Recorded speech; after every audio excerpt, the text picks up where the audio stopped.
आज के इस एपिसोड में आप सभी व्यूअर्स का एक बार फिर से स्वागत है। तो होप करता हूँ आप सब काफ़ी अच्छे हैं और काफ़ी अच्छी तरीके से इंजॉय कर रहे होंगे हमारे इस चैनल को। तो जो भी हमारे न्यू व्यूअर्स हैं उनसे रिक्वेस्ट होगी कि जाएँ इस चैनल पर और देखें चैनल के सारे वीडियोज़ काफ़ी इंपॉर्टेंट है, वो आपके जॉब टास्क को काफ़ी ईजी करेंगे।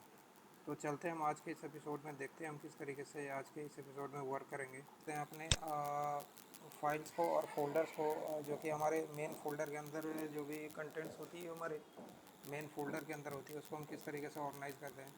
तो चलिए उसको सीख लेते हैं। तो जैसा कि आप सभी जानते हो कि जब भी आप अपने सिस्टम पे वर्क करते हो, तो जैसे सपोज दैट कि कोई एक पर्टिकुलर ड्राइव होती है जहाँ पे आप वर्क करते हो, तो वहाँ पे बेसिकली जब भी आपको ब्राउज़ करना होता है किसी पर्टिकुलर फीचर्स को, तो किसी पर्टिकुलर फाइल्स को, तो आप किस तरीके से करते हो, ठीक है।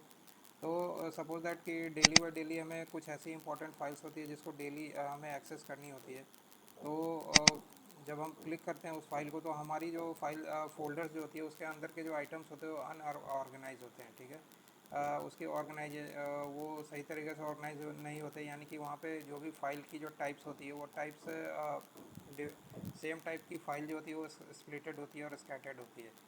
और इस तरीके के फाइल्स को हम किस तरीके से सॉर्ट आउट कर सकते हैं और किस तरीके से उसको ऑर्गेनाइज कर सकते हैं जिससे कि हम क्विकली अपने फाइल पे जंप कर सकें और उसको एक्सेस कर सकें। तो उसके लिए सबसे पहले क्या करते हैं कि हम अपने फ़ोल्डर के अंदर चले जाते हैं। तो जैसे मान लो कि ये मेरी एक फ़ोल्डर है और इस फ़ोल्डर के अंदर ये अक्टूबर की एक फ़ोल्डर है, उसमें मैं चला गया। अब इसमें यहाँ पे जैसे आप व्यूज़ पे देखोगे तो यहाँ पे बहुत तरीके की आइकन्स आती है, जैसे कि आपकी एक्स्ट्रा लार्ज आइकन्स होती है, स्मॉल आइकन्स होती है, टाइल्स होती है, ठीक है। और लिस्ट होती है, लार्ज आइकन्स होती है, कंटेंट्स होती है, और मीडियम आइकन्स होती है, और डिटेल्स होती है। इस तरीके से होती है। तो आप बेसिकली जब भी आपको ऑर्गेनाइज करना हो तो आप एक बार जो है इसके डिटेल्स वाले ऑप्शन को क्लिक कर लो, ठीक है। जैसे हम डिटेल्स वाले ऑप्शन को क्लिक कर दे तो हमारे पास कुछ फाइल्स यहाँ पे फाइल कुछ टाइप्स के सिमिलर टाइप्स के फाइल्स हमारे पास दिख जाती है, और उसकी डेट दिख जाती है, टाइप दिख जाती है, और साइज़ दिख जाती है किस तरीके की है। अब सपोज दैट कि मुझे इसमें जो हमारी एक्सेल की फाइल्स है या फिर जो हमारी नोटपैड जो टेक्स्ट की जो फाइल्स है उसको मुझे एक साथ देखना है। तो यानी कि मैं ये चाहता हूँ कि इस तरीके की जो भी फाइल्स की जो टाइप्स है वो यहाँ पे सॉर्ट हो जाए उसके टाइप के अकॉर्डिंगली, ठीक है। तो उसको हम किस तरीके से करेंगे, तो यहाँ पे हम अपने फोल्डर के अंदर हम कहीं पे भी एक माउस के पॉइंटर को राइट क्लिक करते हैं, और यहाँ पे हमें एक ऑप्शन दिख जाती है सॉर्ट बाई, ठीक है। सॉर्ट बाई हम यहाँ पे सॉर्ट बाई में हमारे पास मल्टीपल टाइप्स आती है, जैसे नेम हो गई, date type, size, tags, ascending descending, इस तरीके से, ठीक है। और इसमें भी मोर में भी हमारे पास काफ़ी तरीके की यहाँ पे उसकी प्रॉपर्टीज़ दे रखी है, किस तरीके से आप टाइप उसको सॉर्ट करना चाहते हो, ठीक है। तो जो हमारी बेसिक जो होती है यहाँ पे सॉर्ट की जो हमारी बेसिक क्राइटेरिया होती है, हमारे पास 4-5 तरीके की क्राइटेरिया होती है। उसमें सबसे पहले हम क्या करते हैं, अपने जो हमारी फाइल्स है उसको हम अपने टाइप से सॉर्ट कर देते हैं। तो जैसे ही हम टाइप से सॉर्ट करते हैं तो आप देख सकते हो, जैसे मैंने टाइप को क्लिक किया तो अब ये जितने भी सिमिलर टाइप के फाइल्स हैं वो मेरी एक जगह पे आ गई। जैसे मान लो कि ये सारी एक्सेल की फ़ाइल्स हो गई, ठीक है। ये हमारी पावर बीआई की हो गई, ये कुछ वीडियोस हो गई, ठीक है। ये कुछ हमारी इमेजेस की फ़ाइल होगी, और ये कुछ नोटपैड्स हो गए। तो ये सारे जो है फाइल्स के टाइप्स जो है वो हमने जैसे ही उसको टाइप से सॉर्ट किया तो सारे टाइप्स के अकॉर्डिंगली सारी जो है वो सॉर्टिंग हो गई, सॉर्टेड ऑर्डर में हो गई। अब इसमें एक चीज़ और भी कर सकते हो, यहाँ पे राइट क्लिक करो, सॉर्ट टाइप बाई, यहाँ पे साइज़ अगर करो या फिर डेट करो। इसको अगर हम डेट से यहाँ पे देखें, ठीक है, तो डेट से देखोगे तो अब ये सारी डेट से असेंडिंग हो गई है, डेट से असेंडिंग ऑर्डर में आ गई है, ठीक है।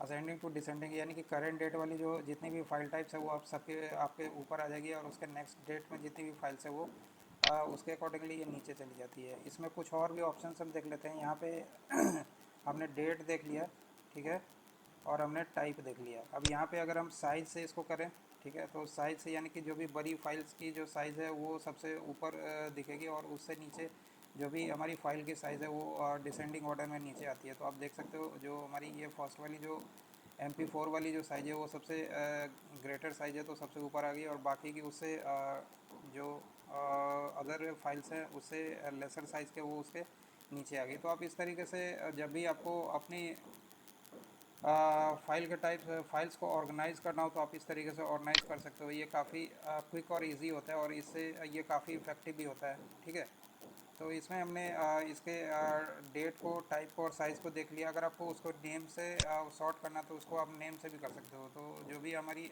फाइल्स की जो नेम होगी, जो उसकी फर्स्ट लेटर होगी वो असेंडिंग टू डिसेंडिंग में जाएगी। ठीक है, तो इस तरीके से आप ये कर सकते हो। जैसे कि आप देख सकते हो सी से रिलेटेड जितने भी नेम्स हैं वो ऊपर आ गए, बाकी के उसके नीचे जितने भी अल्फ़ाबेटिकल ऑर्डर्स के नेम्स हैं वो इस तरीके से सॉर्टेड ऑर्डर में हो गए।